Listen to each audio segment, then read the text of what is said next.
recentemente chamado Tempos de Paz. Já passou aqui? Não. Deve chegar agora. Acabou de ser. É um filme do Daniel Filho, baseado numa peça.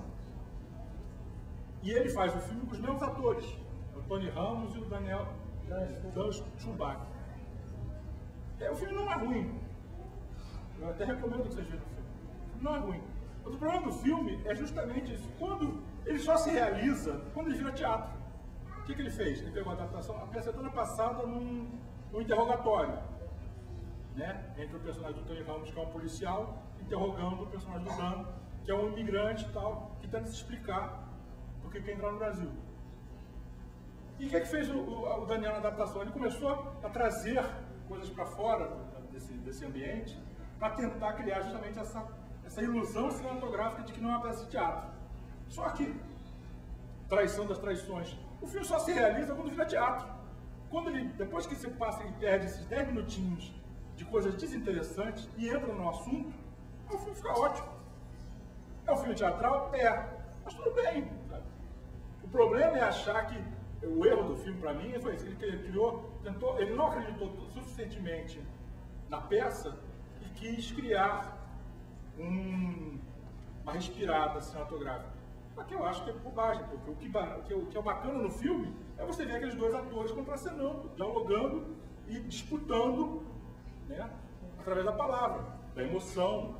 Como ele pegou os dois atores naturais da peça, é quase como se fosse um registro eterno daquele momento único que é o teatro, né? Que é a encenação do teatro ao vivo. E aí isso é bacana, é do caralho, é emocionante. Sempre, ou seja, qualquer montador mais severo fala, tira esse negócio aqui, sabe? Isso aqui não serve pra nada. Começa o filme aqui. Mas o filme não é ruim não, o filme é legal. Mas tem essa coisa de achar, sabe, de que somente quando tem tirando do ambiente físico da peça de teatro, você está fazendo cinema. Não é. Curiosamente, ele acaba virando cinema quando ele acaba virando teatro. E aí fica legal.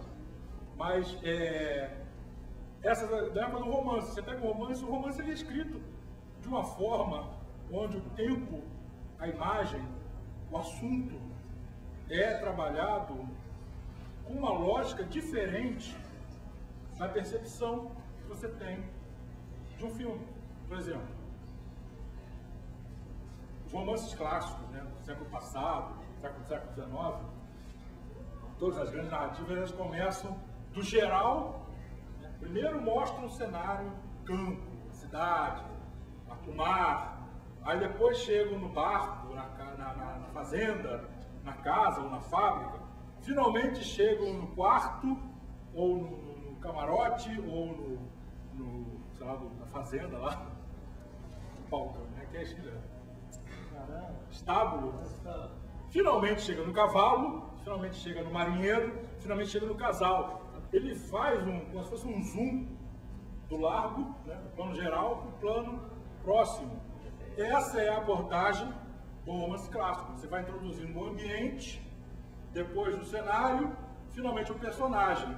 E aí esse personagem começa a ser exibido no seu caráter psicológico. Primeiro físico, né? O cara é magro, gordo, velho, jovem, homem, mulher, né? E no filme de cinema a gente não precisa fazer isso, sabe? Num plano a gente faz isso, o que num livro levam 3, 4 páginas bem escritas, que a gente gosta de ler. No filme você vai num plano, porque você viu. Primeiro plano, o cara, ele é homem, é mulher, é adulto, é criança, é preto, é branco. No romance você precisa descrever isso. Eu fiz um curso uma vez, Revelando Brasis. Projeto. Aí o rapaz que queria fazer uma história, um filmezinho, ele tinha um pequeno problema de natureza literária, olha só. A história dele era a história de um rapaz que é negro, pobre, gay, numa cidadezinha do interior da Paraíba. Então, o cara, seja, faltou ser judeu. Aí, só que ele tinha um problema, ele não queria revelar que o cara era gay logo no começo, tranquilo.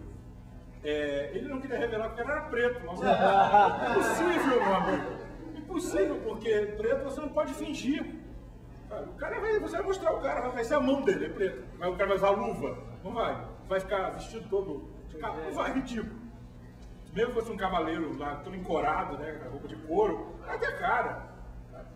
Aí, sabe, ele caiu na ilusão de que ele poderia tentar esconder ao máximo uma informação que não é impossível. A não ser que ele adotasse que o personagem não aparecesse o filme inteiro, fosse uma câmera subjetiva. O personagem é a câmera. Então ele vai falando, então você nunca vê ele.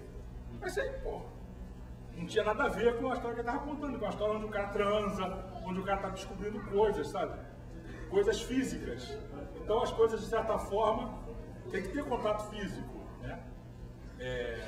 Do racismo, do preconceito sexual, da experiência sexual. Então, como é que ele poderia fazer essa história com uma câmera subjetiva? A câmera ia ser tocada, o cara ia beijar a câmera. Não podia, sabe? Era uma informação que ele estava guardando a 7 chaves que não funciona no audiovisual. Tá?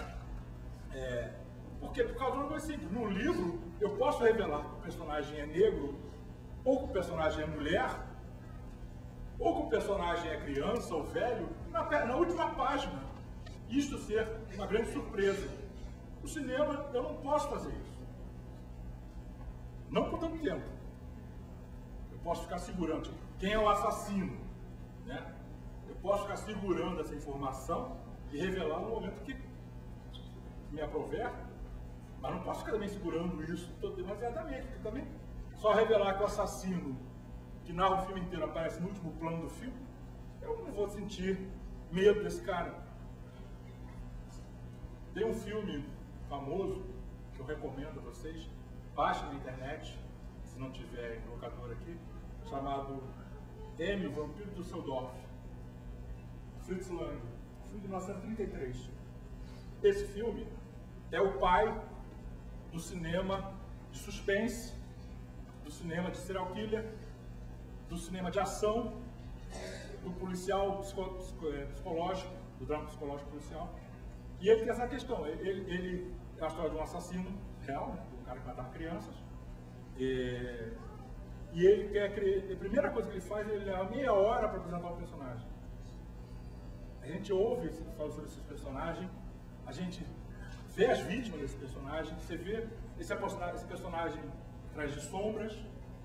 Tem um negócio sensacional que ele é apresentado e reconhecido, desvendado, né, pelo assovio. Ele é apresentado no filme de 33, ou seja, o cinema sonoro começa em 27. Ou seja, 5 anos depois, mais ou menos, o cara faz a apresentação do personagem, constrói o personagem atrás do som. Então a gente sabe que o cara, quem é o assassino, ou que o assassino está chegando, porque ele ouve o assovio dele. Ele assovia uma área de música clássica. Então você reconhece aquele assassino pelo som. Mais ou menos do tan-tan-tan-tan do Tubarão, que o Spielberg foi fazer na década de 70, o Fritz Lang fez essa inovação logo no começo do cinema falado. Ele introduziu a informação sonora que revela o personagem. Se a gente for pensar assim no deslocamento do tempo, é genial. E uma coisa que hoje a gente faz bastante, aliás, a gente faz até menos, né? Que já se tornou um clichê, então de certa forma a gente desaprendeu a usar esse tipo de recurso, que é um recurso audiovisual, ou seja, o personagem revelado pelo som. Claro que a cor do personagem não pode ser revelada pelo som, né? Mas existem formas de você esconder informações e revelá-las através do som. Criar elementos de aproximação de um personagem, como o tan-tan-tan-tan do Tubarão, que é clássico, né? Você não vê o bicho, mas você sabe que ele está ali. E isto cria tensão. Então, os recursos sonoros também são coisas que o roteirista tem que saber dominar para poder narrar um filme.